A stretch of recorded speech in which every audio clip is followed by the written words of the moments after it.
whole sort of beauty of the West Coast is this complete, drama of changing light.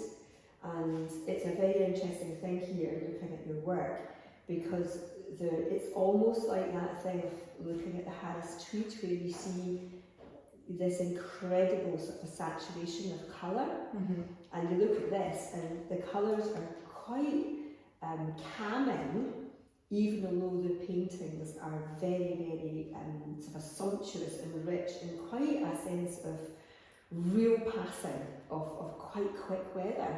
Yeah, well, the title of the exhibition, Scale, is to disperse and scatter, and I do think of that in terms of weather. It just changes in an instant, and you know yourself, living in Liverpool, I mean, we get all the seasons in one day. Yeah. It feels almost like, I think, it's not just the sense of the movement of the actual weather, but it's the actual movement of your response to that weather, and also the movement of almost as if you're walking through the landscape. That's the feeling you get when you come into the gallery. You're seeing sort of some areas that are more distant, as if you maybe are walking towards something, and then your other things which are incredibly close up, as if you're really getting scudded by the wind. So when you're painting, are you actually sort of really moving around as well, and quite energetic? Definitely very energetic. I'm quite a bold painter. I think I do throw my whole self into it, body and mind, and I really like that idea that you're walking through the landscape, because I do spend a lot of time walking. And I do think of my paintings as not just that moment, because I was born in this area and spend a lot of time in it, and being outside is the thing that excites me. So I think in that one moment that I'm painting, I think it is subconscious, but I think that movement is happening through the land. The interesting thing also is, just coming into the gallery today, it was quite an immersive experience.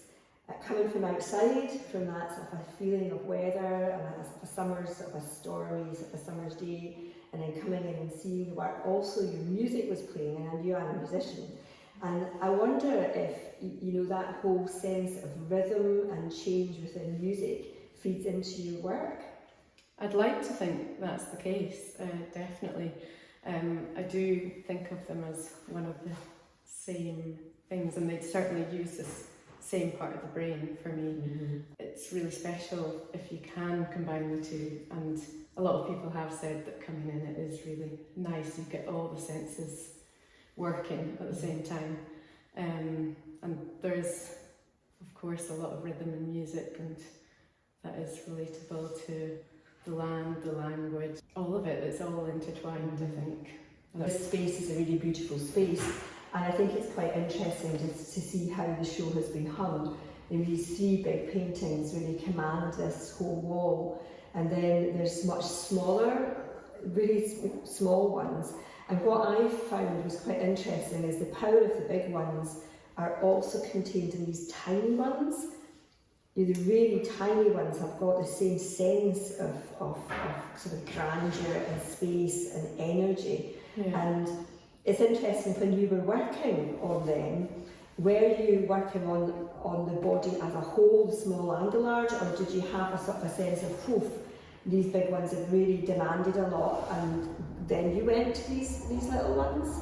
I did sort of mix and match. I mean, some of them, I think I initially started on the smaller pieces, and just to kind of get warmed up and get going. And once I had completed some of the first bigger canvases, you really see that relationship, and they are that like smaller window into that landscape. I think it is that interesting thing about scale, because the scale or the size is the size of the actual piece of work, the canvas or whatever, but the actual scale within the size is enormous. I mean, if you think of Turner, he would draw the whole St Mark's Square in a tiny little sketchbook. Yeah. And I feel like what you're doing is you're really encompassing that whole feeling of being out in the landscape, walking, the weather, the whole history of it for yourself as a person, you know, living here.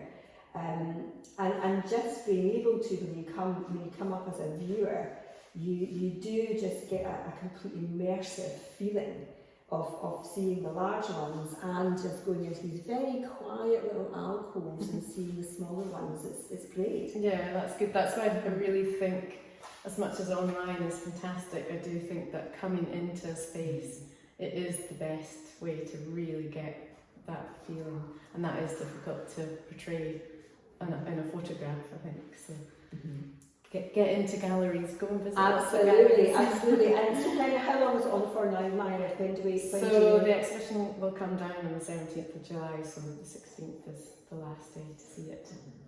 Well, I would definitely, you know, try and encourage everybody you can to come and see it. This is a great place. Rhue's lovely. Yeah. It's, you know, lovely walks out here, and if you go out for a walk and you come in here, you're going to get the full sense of being in the